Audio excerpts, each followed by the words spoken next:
আসসালামু আলাইকুম। আমি মুন্সিগঞ্জ থেকে মিলি বলছি। মিলিস ফ্যামিলি, মিলিস ওয়ার্ল্ডে আপনাদের আরেকবার স্বাগত জানাই। আশা করি আপনারা সবাই খুব ভালো আছেন। আবারও হাজির হয়ে গেলাম আপনাদের মাঝে নতুন দিনের নতুন আরেকটি ভিডিও নিয়ে। আমি আশা করি আমার আগের ভিডিওর মতনও আজকের ভিডিওটি আপনাদের কাছে খুব ভালো লাগবে। ছাদে আমি একটি ড্রাগন গাছ লাগিয়েছিলাম, আর এই ড্রাগন গাছে কিন্তু এই প্রথমই ড্রাগন ফল হয়েছে। এর আগে কখনো হয়নি, তাই এই প্রথমবার ড্রাগন ফল হওয়াতে ড্রাগন ফলটি আমি আমার দর্শকদের সাথে শেয়ার করলাম। ছাদ বাগানে কিন্তু আমি নানান রকম গাছ লাগিয়েছি। আর এখানে হচ্ছে আমার জবা ফুল গাছটি কিন্তু প্রচণ্ড রৌদ্রের সময় মারা গিয়েছিল। আর এই তো কিছুদিন যাবৎ বৃষ্টি হওয়াতে গাছটা কিন্তু আবার সতেজ হয়ে উঠেছে, আবার অনেক ফুলও দিয়েছে। এই গাছে কিন্তু আর অনেক কলি আছে, বোঝা যাচ্ছে যে আরও অনেক ফুল দিবে।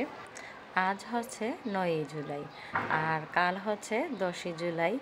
আর এই 9ই জুলাইতে আমার সারাটা দিন আমি খুব ভয়ে ভয়ে কাটাচ্ছি।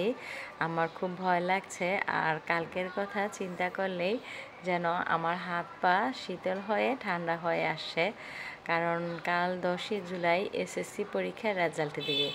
আর এবছর আমার ছেলে এবং মেয়ে একসাথে এসএসসি পরীক্ষা দিয়েছে। কাল রেজাল্ট দেবে।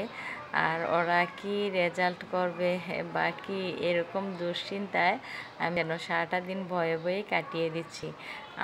আমি তো একজন মা, তাই বাচ্চাদের নিয়ে আমার অনেক টেনশন হয়। এই টেনশনেই আমি সারাটা দিন কাটিয়ে দিচ্ছি। আর আমি দোয়া করছি আমার মেয়ে এবং ছেলের মতন সকল এসএসসি পরীক্ষার্থীকে যেন মহান আল্লাহ তাআলা পাশ করিয়ে দেয়, এবং সকল বাবা মায়ের মনের আশা যেন আল্লাহ তাআলা পূরণ করে দেয়। কারণ প্রত্যেকটি স্টুডেন্টই ভালো একটা রেজাল্টের জন্য পরীক্ষা দিয়ে থাকে। তাই সকল স্টুডেন্টের যেন মনের আশা আল্লাহ তাআলা পূরণ করে। সারাদিন বসে বসে আল্লাহ তাআলাকে ডাকলাম, আর সকল স্টুডেন্টের জন্য দোয়া রাখলাম। আর সারাদিন আমি কি কাজ করেছি আমি কিছুই বুঝতে পারছি না। মানে যে কোনো কাজ করতে গেলেই না কেমন যেন আমার হাত পা কাঁপছে, আর হাত পাগুলো খুবই ঠান্ডা হয়ে আসছে। আমি জানি না আমার মতন সকল এসএসসি পরীক্ষার্থী মায়ের একই অবস্থা নাকি, আমি জানি না। যদি কোনো এসএসসি পরীক্ষার্থী স্টুডেন্টের আম্মু আমার আজকের এই ভিডিওটি দেখে থাকেন, তাহলে অবশ্যই আমাকে একটু কমেন্ট করে জানাবেন যে আমার মতোই নাকি আপনাদের সবার এক অবস্থা, প্লিজ। আর সারাদিন তো কোনো খাওয়া দাওয়া করিনি, আর রোজা রাখতে পারিনি। ভেবেছিলাম রোজা রাখবো, পারিনি। ঘুম থেকে উঠে দেখে আজান দিয়ে ফেলেছে। আর ইনশাল্লাহ আগামীকাল 10 তারিখ অবশ্যই রোজা রাখবো। আর আমরা যারা এসএসসি পরীক্ষার্থীর মারা আছি তারা কিন্তু চাইলে আজকে মাগরিবের পর থেকে প্রচুর পরিমাণে নফল ইবাদত করে বাচ্চাদের জন্য দোয়া করতে পারি।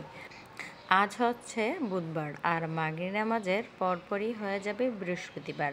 আর বৃহস্পতিবার দিন কিন্তু অনেক নফল ইবাদত করা যায়।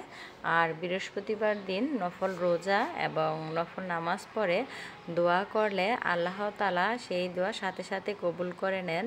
তাই যখন বৃহস্পতিবার দিনই রেজাল্ট দিচ্ছে, তাই আজকে আমি মাগরিব নামাজের পরে স্টুডেন্টের জন্য, সকল এসএসসি পরীক্ষার্থীদের জন্য নফল ইবাদত করব এবং মহান আল্লাহ তাআলার কাছে দোয়া চাইব আল্লাহ তাআলা যেন সকল স্টুডেন্টের এসএসসি পরীক্ষার্থীর মনের আশা পূর্ণ করে দেয়, সাথে সকল বাবা মায়ের মনের আশা যেন পূর্ণ করে দেয়।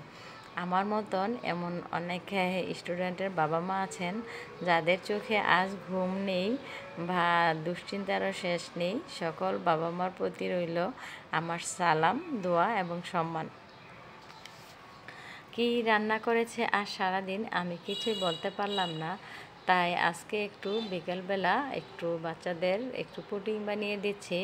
বাচ্চারা মিষ্টি খাবার খেতে খুব ভালোবাসে, তাই বাসায় দুধ ছিল, দুধ আর ডিম দিয়ে এখানে একটু পুডিং তৈরি করে দিচ্ছি।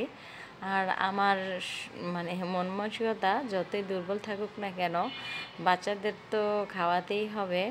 তাই বাচ্চাদের পছন্দ অনুযায়ী বাচ্চাদের জন্য একটু পুডিং বানিয়ে দিচ্ছি।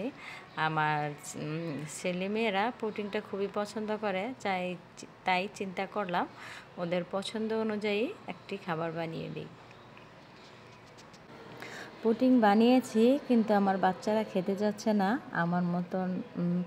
আমার মতন করেও আমার বাচ্চারাও খুবই দুশ্চিন্তা করছে। ওরা আজকে সারাদিন কোনো খাওয়া দাওয়া করেনি, দুজনই আল্লাহ তাআলার কাছে ইবাদত করছে এবং সবসময় একটু দুশ্চিন্তা কাজ করছে।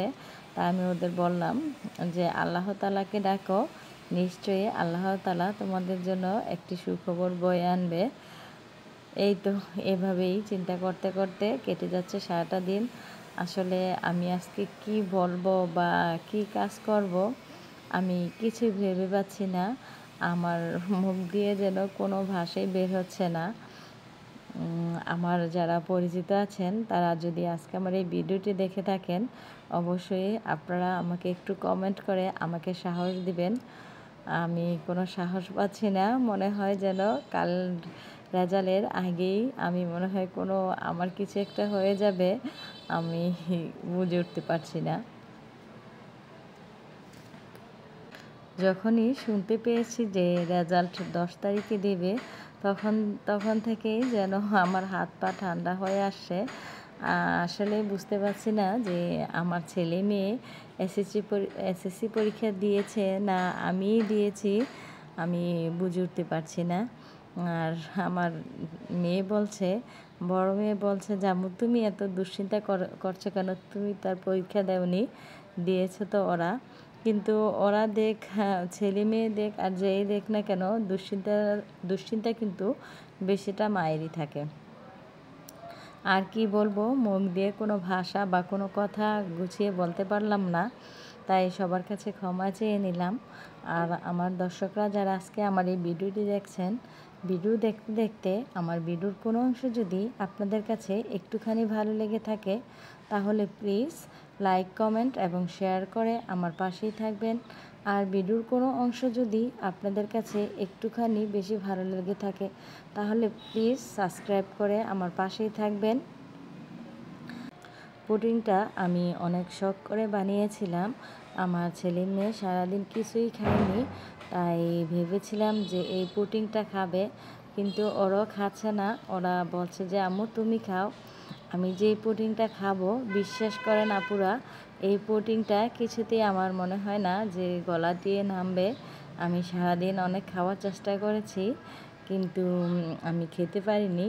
তাই একটা বাটিতেই সবার জন্য পুডিং নিয়ে আমি সবাইকে একটু একটু করে খাইয়ে দিচ্ছি।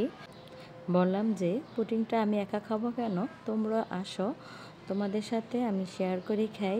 এই তো সবাই একসাথে হালকা একটু পুডিং খেয়ে নিলাম। আর কথা বাড়াচ্ছি না, এখানে বিদায় নিচ্ছি। আর সকল এসএসসি পরীক্ষার্থীদের জন্য রইল দোয়া ও ভালোবাসা, সাথে সকল স্টুডেন্টের মায়েদের জন্য রইল দোয়া, ভালোবাসা এবং সালাম। বিদায় নিচ্ছি, আল্লাহ হাফেজ।